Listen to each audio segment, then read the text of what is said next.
तलाक के 3 साल बाद।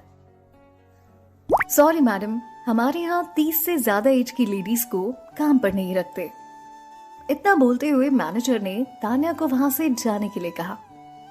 तान्या पलटकर मैनेजर से ये बताने ही वाली थी कि वो 30 की नहीं बल्कि 25 साल की लड़की है, पर वो जैसे ही पलटी उसने सुना कि मैनेजर पास ही खड़े दूसरे मैनेजर से बोल रहा था, अगर ऐसी बदसूरत लड़कियों को हमने काम पर रख लिया तो भाई कस्टमर तो वैसे भी उनका चेहरा देखकर भाग जाएंगे। हमें अपना बिजनेस थोड़ी खराब करना है। तान्या की नजर रिसेप्शन के सामने लगे बड़े से उस मिरर पर पड़ी।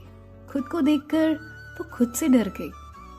उसने देखा कि मिरर में झुर्रियों में कैद एक औरत खड़ी थी। खुद को ऐसे देखकर वो अपनी आंखों पर यकीन नहीं कर पा रही थी। उसकी आंखें, जिनमें कभी जमाने भर की चमक हुआ करती थी, वो आंखें आज सूनी सी थी। उसके चेहरे की चमक कहीं खो सी गई थी। उसके चेहरे को देखकर कहीं से भी ये नहीं लग रहा था कि वो 25 साल की है।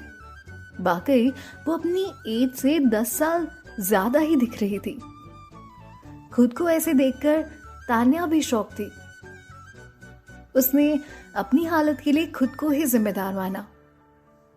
हाँ, वो किसी और को भी जिम्मेदार मानती, पर हर चीज के लिए वक्त को जिम्मेदार मानना उसकी आदत में नहीं था। खुद को ऐसे देखकर वो बस चुपचाप होटल से बाहर आ रही थी कि उतने में उसकी नजर मर्सिडीज पर पड़ी, जो तेजी से होटल की तरफ आ रही थी। उस बड़ी सी मर्सिडीज की जगमगाती रोशनी को वो इतने गौर से देखने लगी कि उसकी आंखें गाड़ी पर आती रोशनी पर ही टिक गई। वो होटल के पास ही खड़ी हो गई। वो बस उस बड़ी सी गाड़ी को देखती रह गई। न जाने क्यों उसकी नजर उस गाड़ी से हट ही नहीं रही थी। थोड़ी देर वहां रुककर तान्या जाने लगी। बस जाने के लिए उसने कदम आगे बढ़ाए ही थे, तभी गाड़ी होटल के पास आकर रुकी। चमचमाती ब्लू मर्सिडीज में एक ब्लैक कलर का सूट पहने एक आदमी और वेस्टर्न व्हाइट ड्रेस में एक औरत उतरे। उन्हें देखकर होटल का मैनेजर भागकर जल्दी से बाहर की ओर आया और उसने कहा, Oberoi sir, please welcome. Oberoi सुनकर ही तान्या शॉक हो गई और उसके कदम वहीं रुक से गए। कार से उतरते ही अनु ने कहा, आदित्य, क्या इन सब के बाद तुम आज मेरे साथ शॉपिंग पर चलोगे? आज राजीव का न्यू ड्रेस कलेक्शन आया है, प्लीज कम विथ मी ना। अनु ने एक कपल की तरह आदित्य के हाथों में हाथ डाल रखा था।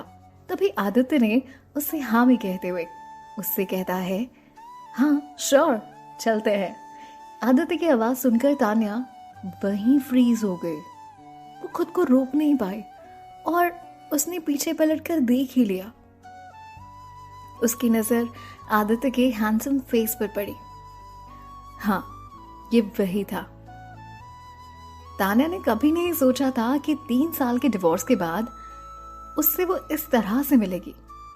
वो बहुत बदसूरत हो गई थी, पर आदित्य आज भी उतना ही हैंडसम और जवान लग रहा था और उसके पास ही खड़ी अनु भी बेहद खूबसूरत और यंग लग रही थी, जितना कि वो 3 साल पहले लगा करती थी।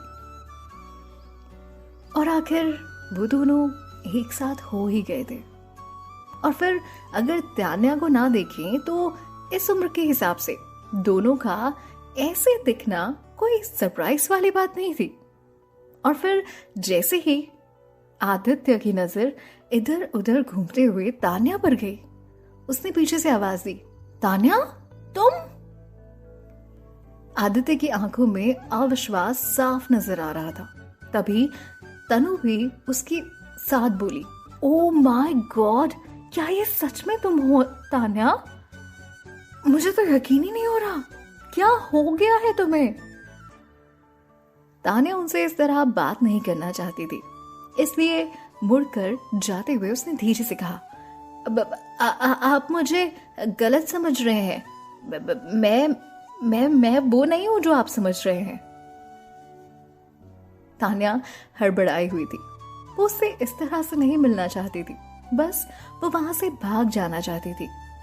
किसी भी हाल में वो आज उनका सामना नहीं करना चाहती थी। और वो क्या, उनकी जगह अगर कोई भी औरत हो तो अपने अमीर एक्स हस्बैंड के साथ उसकी पुरानी गर्लफ्रेंड को बिल्कुल भी देखना पसंद नहीं करेगी। और तब तो बिल्कुल भी नहीं जब वो दोनों एक साथ हों और शायद शादी करने वाले हों। अनु और तान्या का तब कोई कंपैरिजन ही नहीं था।